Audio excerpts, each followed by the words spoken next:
Agora, vamos lá, galera. Eu vou começar falando sobre Marcos Braz. Após o vídeo divulgado nas últimas horas, tá? Da situação, da briga dele em setembro com um torcedor do Flamengo em um shopping aqui no Rio de Janeiro, ele alegando, enfim, ele deu o discurso dele em entrevista coletiva e a imagem acabou mostrando, na verdade, que o que ele disse de fato não foi verdade. E aí, até o momento, o Marcos Braz não se pronunciou e nem vai se pronunciar. O Flamengo também não se pronunciou e também não vai se pronunciar. E para aqueles que falam assim, mas o Flamengo tem que se posicionar sobre isso, eu acho que o Flamengo tem que se posicionar porque a partir do momento que na ocasião permite o Marcos Braz dar entrevista coletiva dentro do CT do Flamengo e falar sobre a situação, inclusive o vice-presidente jurídico do Flamengo, Rodrigo Dusch, também ser o advogado do Marcos Braz, dando entrevista para jornalista na ocasião, aí o Flamengo, sim, tem responsabilidade e deveria se pronunciar sobre isso. Isso quer dizer que vai se pronunciar? Não, não vai se pronunciar. O Marcos Braz também não vai se pronunciar. E o Marcos Braz continua no cargo de vice-presidente de futebol do Flamengo. Ele continua intacto, ele não vai ser demitido ou afastado pela atual gestão, para aqueles que me perguntam. Mas, nos corredores da Gávea, nos bastidores do clube, lembrando que estamos vivendo um ano político no Flamengo, um ano eleitoral. E ano eleitoral não é igual a qualquer ano, não é um ano comum, muito menos no Flamengo. E um grupo de conselheiros do Flamengo fez um requerimento nessa quarta-feira com o objetivo de instaurar uma comissão de inquérito e com um pedido para que Marcos Braz seja suspenso do quadro social do clube. Eu tive acesso ao documento e um trecho do documento diz o seguinte, abre aspas, diante da gravidade dos fatos e dos enormes prejuízos que estes causaram à imagem do Flamengo, os requerentes esperam que este conselho de administração apure e julgue o associado Marcos Braz aplicando a penalidade de suspensão do quadro social. O documento aponta também que Marcos Braz, que é grande benemérito do Flamengo, infringiu o estatuto do clube. E esse documento, essa petição, enfim, ela foi assinada por Walter Monteiro, que já foi candidato à presidência do Flamengo, Júlio Rames, ou Júlio James, confesso que eu não sei pronunciar, Rodrigo Rotzi, Ruben Ricardo Azevedo e Thiago Ramos. Tá? No documento também são indicados alguns artigos das leis ali do Estatuto do Flamengo que ele supostamente quebrou. Dentre eles, o artigo 39, que é praticar vias de fato, ou seja, brigar, né? A verdade é essa. O artigo 50, praticar auto grave de indisciplina social ou desportiva. E também o 51, praticar ato delituoso. E o 69, que indica que vice-presidente responde por prejuízo à imagem do clube. E, de fato, prejudicou a imagem do Flamengo. O grupo também alegou o uso do Flamengo para a defesa do dirigente. Olha, vou te falar, foi o caso aqui que eu acabei de mencionar, da utilização, digamos assim, do Rodrigo Dusch, vice-presidente jurídico, lá na delegacia, sendo defensor do Flamengo, sendo defensor do Marcos Braz, ele também como um dirigente do Flamengo, e teve até transmissão na Flá TV, enfim. Agora é acompanhar, a gente traz aí todas as informações para vocês sobre esse caso. Vamos lá, galera, vamos falar sobre o jogador que está deixando o Flamengo e está indo para o Botafogo, e não é o Mateuzinho. Inclusive, sobre o Mateuzinho, a resposta que eu acabei de ter aqui, a pessoa me mandou agora, foi o seguinte, está forçando para ir para o Corinthians, mas o Flamengo não quer fazer negócio com o Corinthians. Então, a vida do Mateuzinho segue indefinida depois do Botafogo ter tirado o time de campo, tá? O Botafogo tirou o time de campo, não quis mais negociar, até porque o jogador recusou o Botafogo. A bem verdade é essa, né? Deu prioridade ao Corinthians. Eu acho que a postura do Botafogo foi correta. Se o jogador não topou o projeto em nenhum momento, sempre deu prioridade ao outro clube, por que o Botafogo tem que ficar tentando a contratação desse jogador? O Mateuzinho quer ir para o Corinthians, está forçando o Corinthians. O Flamengo não quer fazer negócio com o Corinthians. Em cima disso, Muita gente me perguntou sobre o Pablo. Ontem a gente falou que o Corinthians de fato demonstrou interesse no Pablo, demonstrou, o Flamengo não quis abrir negociação, pelo contrário, o Flamengo não quer fazer negócio com o Corinthians, a relação ficou estremecida depois da situação envolvendo o próprio Mateuzinho, a nota oficial que o Corinthians soltou, criticando o Flamengo, botando a culpa no Flamengo pela não permanência do Mateuzinho por lá. Então a negociação subiu no telhado em relação a Pablo, porque o Flamengo não quis conversar com o Corinthians. Mas veio um outro clube que o Flamengo tem uma ótima relação, o Flamengo quis e já fechou a situação. Inclusive o Corinthians vai atrás do zagueiro Lianco, tá? A informação que eu tenho é essa, vinda lá do Corinthians. Vai atrás do zagueiro Lianco. Venê, nós não avançamos no Pablo, o Flamengo não quis avançar na negociação, estamos pensando no Lianco. E o Pablo está indo para o Botafogo, por empréstimo, sem opção de compra, como acabamos de soltar aqui nas redes sociais. O Botafogo acertou a contratação do zagueiro Pablo junto ao Flamengo por empréstimo. Documentos, inclusive, já foram trocados entre os clubes. Empréstimo de graça e sem opção de compra. Corinthians sondou, mas não avançou. O Santos quis, com direito à ligação do técnico Fábio Carille, mas a situação não avançou. O Alvinegro Carioca, na visão do atleta e seus representantes, foi a melhor opção. E por que foi a melhor opção? Ele continua tendo um contrato com o Flamengo, ao que ele não queria abrir mão. A verdade é essa, o contrato dele com o Flamengo é maravilhoso, gente. Um bom salário, ganha em dia. Ele vai abrir mão disso? E no Botafogo ele continua no Rio de Janeiro. Não tem processo de mudança, algo que ele não queria. Não tem processo de readaptação em outro lugar, algo que ele não queria. E no Botafogo ele vê a oportunidade perfeita para continuar jogando. Aqui no Flamengo ele não ia jogar. Quando eu digo aqui no Flamengo, mencionando Rio de Janeiro, mas o Botafogo também é aqui. Mas enfim, no Flamengo ele não seria utilizado pela comissão técnica do Tite, tanto é que não viajou para Orlando, tanto é que não está em Belém nesse momento, com a delegação que vai entrar em campo daqui a pouco, diante do Sampaio Correia. Ele não está sendo utilizado. E para o Pablo, maravilhoso. Para o Flamengo, também maravilhoso. Vai deixar de gastar um bom salário durante a temporada 2024 com um jogador que não está nos planos do técnico Tite. E aí o Flamengo contrata outro zagueiro do mercado. Além, é claro, do Léo Ortiz, como o Flamengo vem tentando. Venê, o Thiago Maia segue indefinido também. Internacional tem interesse ainda, mas a situação está indefinida. O Flamengo faz muito jogo duro. E eu acho que o Flamengo faz jogo duro de maneira correta. Só pode negociar um jogador se tiver outro encaminhado para a posição.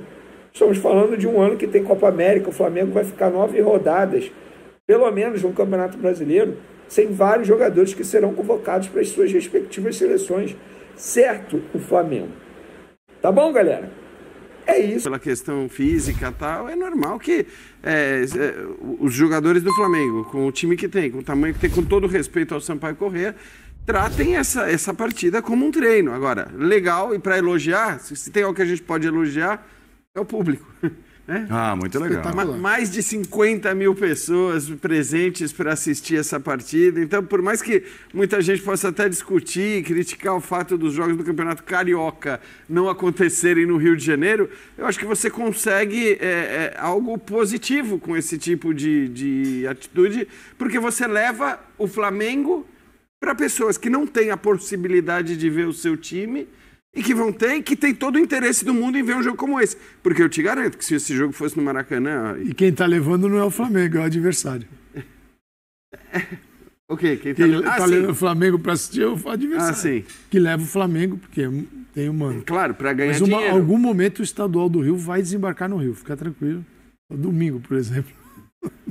Tem um clássico, vai ser no Rio. Aliás, só rapidinho, porque assim, excepcionalmente no Rio. Pelo nível dos times pequenos, que bom que hoje a gente tem os...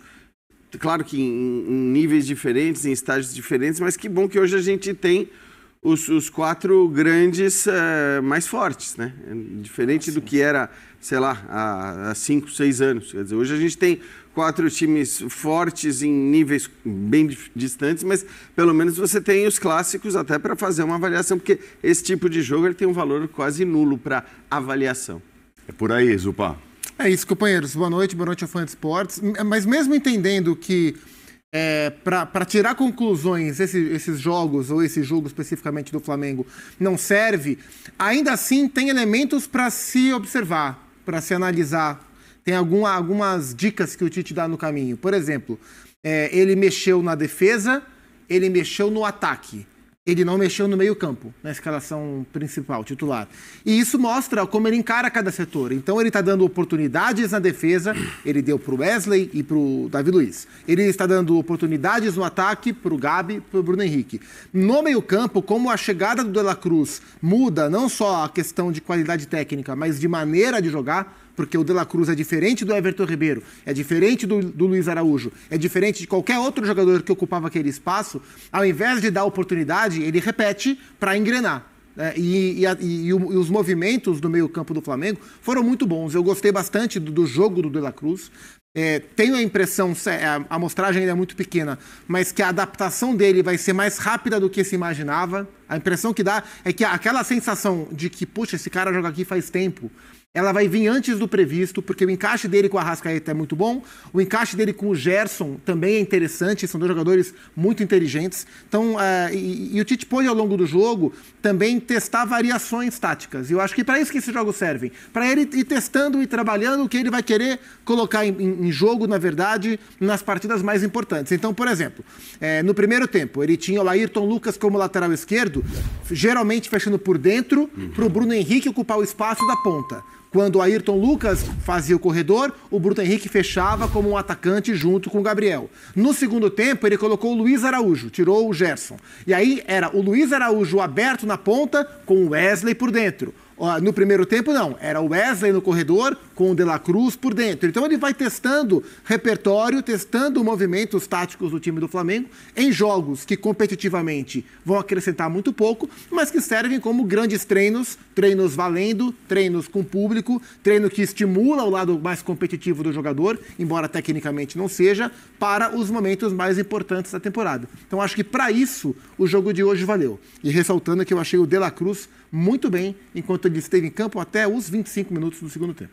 Ele tem tudo para dar, né, Vitor Birner? Um dinamismo ao meio de campo do Flamengo que talvez ninguém nem deu naquele super time de 2019. Você tinha o Willian Arão, mais preso, o Gerson, que é um jogador mais lento, apesar de ter feito o que fez, principalmente lá em 2019. O Everton Ribeiro, que era um complemento do Gerson, mas um complementava o outro. Agora, o dinamismo completo, que parece que o De La Cruz tem condição de dar ao meio de campo, ao funcionamento de campo, do meio de campo do Flamengo, eu não sei se recentemente o Flamengo teve um jogador com essa característica. Bom, boa noite, mais uma vez parabéns a você, ao Jean, professor Calçade, Zupac, aos fãs do esporte. Então, Paulo, eu concordo contigo porque ele é um jogador muito versátil. O Gerson também é. Para mim, a questão é que eu entendo o que o Zupac disse e eu concordo que há pistas no que o Tite está. E aí eu acho que fica a questão, cogitando. Porque ele não tem como saber se isso funciona ou não contra um time desses.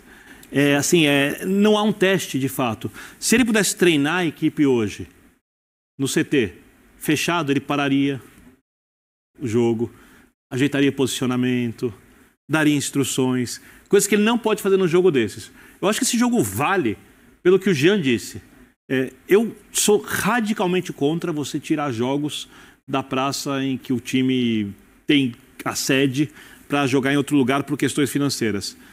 Esse tipo de jogo do estadual, como o jogo é tão irrelevante, eu acho extremamente positivo que isso aconteça.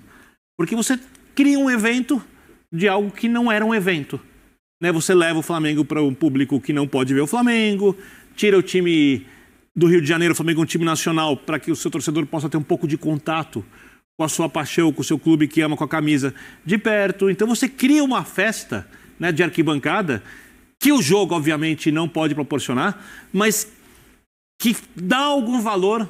O jogo que permite que o jogador, aí eu concordo contigo, ter algo a mais além da competitividade por posição. Ela existe nesse jogo, ela existiria no treinamento, porque existe nesse momento, e aí eu acho que a grande questão é uma concorrência por vagas na equipe do Flamengo. Contra o Sampaio Correia, perfeito, dá para jogar com esse meio de campo, ter usado esse meio de campo. Se ele tivesse o Mundial daqui 2 meses, ele treinaria com esse meio de campo?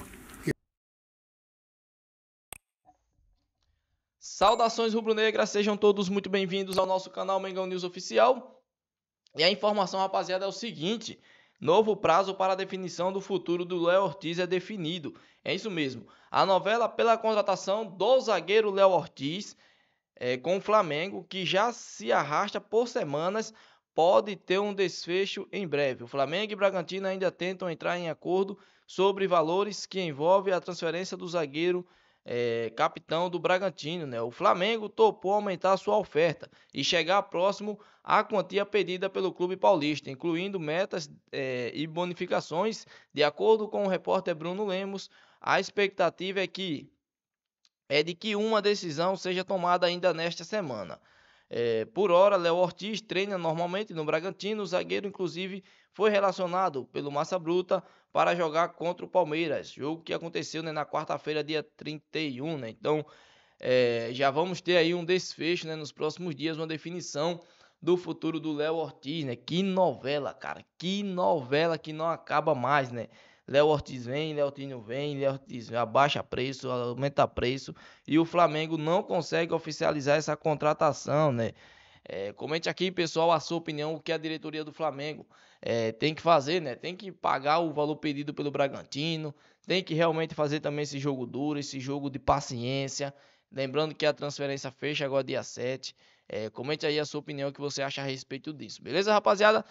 No demais é isso aí. Também comente o que você achou do jogo do Flamengo ontem, né? Que venceu por 2-0 a equipe do Sampaio Corrêa. Deixa aí nos comentários a sua opinião, que é muito importante. Comente o que você achou do gol do Gabigol, do gol do Bruno Henrique. A dupla voltou, né? A dupla que era outro patamar voltou a fazer gol. Então comente aí o que você achou dessa atuação do Flamengo, beleza? No demais é isso aí, rapaziada. Esse aqui foi o nosso vídeo, espero que vocês tenham gostado. Se você não é inscrito, tem um botão vermelho com o nome inscreva-se. Então já se inscreva no canal, deixa o seu like, ativa o sininho de notificações para você não perder nenhum vídeo aqui no nosso canal, beleza? Também, rapaziada, deixa aqui nos comentários a sua opinião, que é muito importante. Você comentar, compartilha o vídeo, amassa o dedo no like, deixa muito like. Infelizmente não batemos a meta de 100 likes no vídeo passado, né? Não batemos. Mas agora eu conto com a sua ajuda pra gente bater a meta de 100 likes nesse vídeo, nação. Então já amassa o dedo no like, deixa muito like, muito like, muito like nesse vídeo. E vamos bater essa meta de 100 likes, beleza? Então eu conto com a sua ajuda, deixa o like, inscreva-se no canal, comente. Se Deus permitir, mais tarde voltarei com mais informações do nosso rubro-negro.